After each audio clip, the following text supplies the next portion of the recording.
In this video, I want to return to the idea of teaching values and how we convey those in our course materials.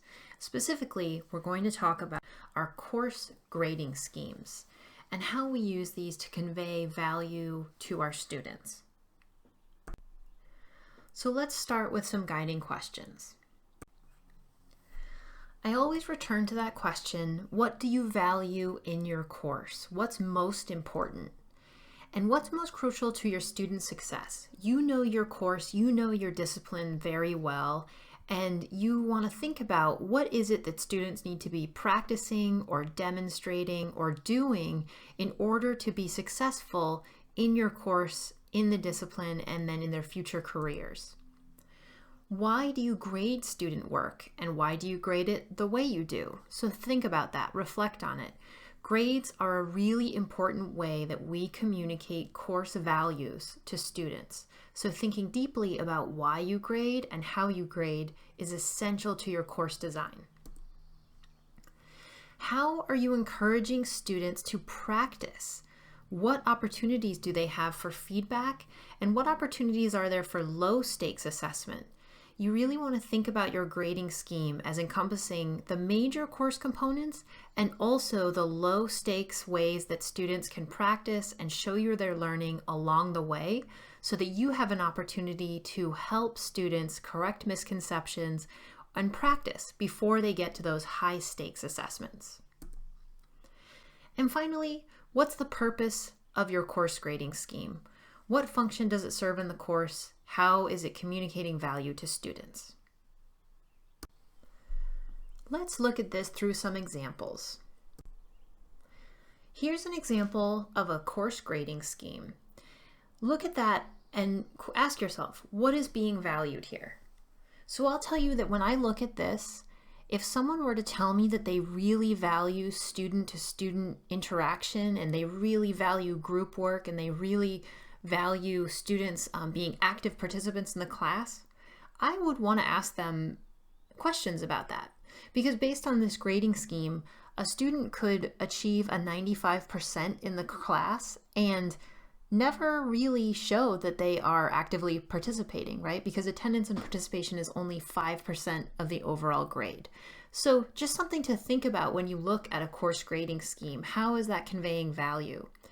And another note for those who are paying attention and doing the math, your course grading scheme, if you're using percentages, it probably should add up to 100%. So you want to check that. That's a really common thing I see, is that course grading schemes don't add up to 100%. This one adds up to 105%. So you definitely want to make adjustments there. Here's an example where we see major course components represented.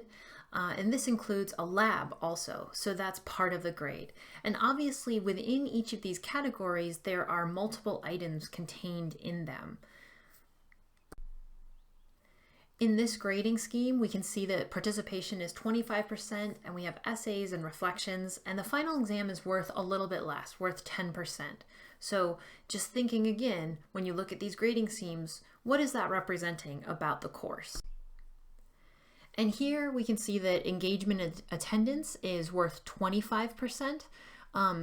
So that is something that clearly is important to this course, the engagement and attendance of students. And a lot of times these grading schemes will be dependent on what students are doing when they are attending class, and then also the discipline. So what is it that students are practicing as part of each of these components of your grading scheme? I'll end with some questions that you can ask yourself about your own grading scheme. What does that scheme value? And is that in line with what you know is going to help students be successful in your course?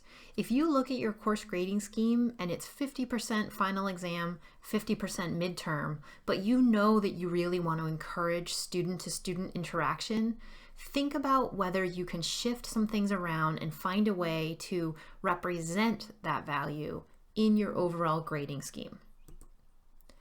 Is there anything that seems overvalued or undervalued?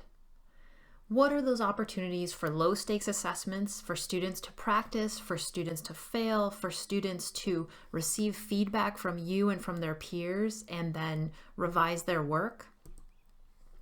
Are there any important course components that are not yet represented? Are there things that students are consistently doing or that you are asking them to do, giving them feedback on, but they do not yet show up in the overall course grading scheme?